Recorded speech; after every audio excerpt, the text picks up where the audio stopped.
Bonjour à toutes et à tous et bienvenue sur Grand Lille TV pour une nouvelle édition du Rendez-vous de l'Écho. Et aujourd'hui, Hubert Tondeur est avec nous. Bonjour. Bonjour. Alors, vous êtes le président, le nouveau président même, devrais-je dire, de l'Ordre régional des experts comptables, donc dans le Nord-Pas-de-Calais. Alors déjà, merci d'avoir répondu à notre invitation. C'est moi qui vous remercie de m'avoir invité. Et pour vous présenter en quelques mots, puisque vous êtes donc le nouveau président de l'Ordre régional, je disais, votre prédécesseur Bernard Brissel-Bout a quitté son poste il y a quelques semaines. Présentez-vous en deux mots votre parcours.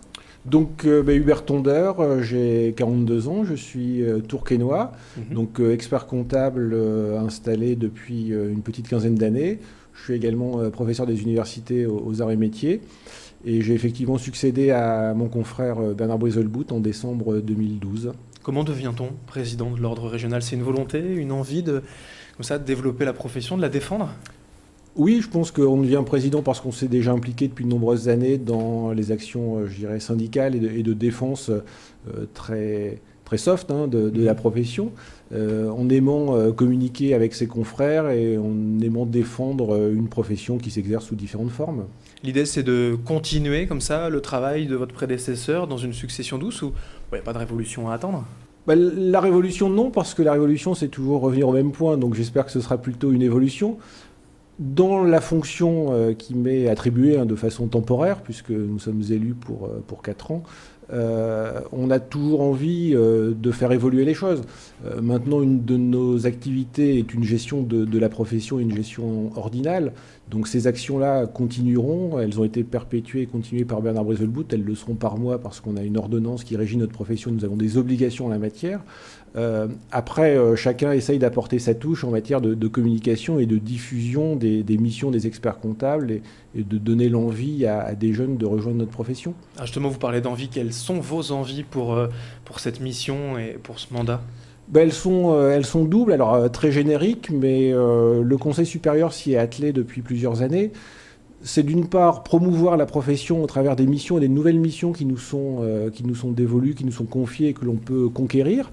Donc montrer aux particuliers, montrer à nos clients traditionnels que sont les entreprises, que nous avons une vraie dimension conseil qui va bien au-delà, et beaucoup le savent, mais nous devons encore le faire savoir, au-delà de la comptabilité.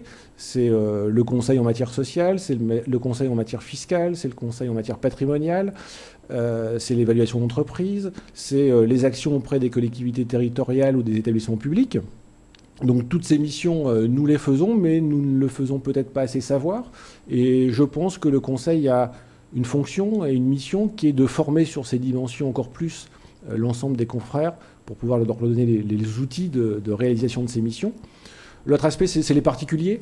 Nous avons des missions à remplir, notamment dans l'assistance des particuliers en matière fiscale ou en matière patrimoniale. Aujourd'hui, l'évolution de l'ordonnance qui régit la profession nous permet de le faire.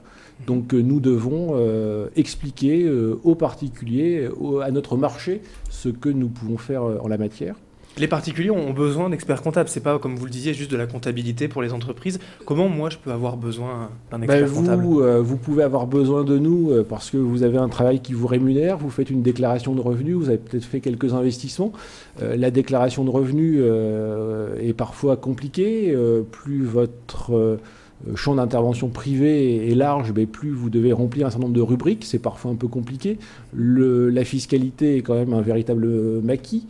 Et donc, vous pouvez avoir des difficultés à remplir, à déterminer des réductions, des abattements, à vous interroger sur la déductibilité de telle ou telle charge. Et donc, dans ces cas-là, vous pouvez avoir à recourir à un expert comptable qui peut tout à fait vous conseiller pour vous aider à remplir votre déclaration, qui peut... Alors votre déclaration de revenus, votre déclaration d'ISF, si vous avez la chance d'avoir un patrimoine suffisant pour être assujetti à cet impôt, mais vous pouvez aussi venir voir un expert comptable qui va vous conseiller pour réaliser des investissements. Si vous souhaitez investir par exemple dans l'immobilier, il peut vous conseiller en matière de choix fiscal, d'options fiscales et d'évaluation de l'opération que vous souhaitez réaliser. Alors, malgré tout, j'imagine que vous êtes conscient d'une certaine crainte ou peur en tout cas, d'appréhension peut-être des particuliers de frapper à la porte d'un expert comptable pour ce cas-là. Comment on fait alors pour attirer avec des journées spéciales, de la communication? Oui, tout à fait. Déjà, c'est de faire savoir que l'on remplit ces missions et que l'on peut les réaliser pour des particuliers.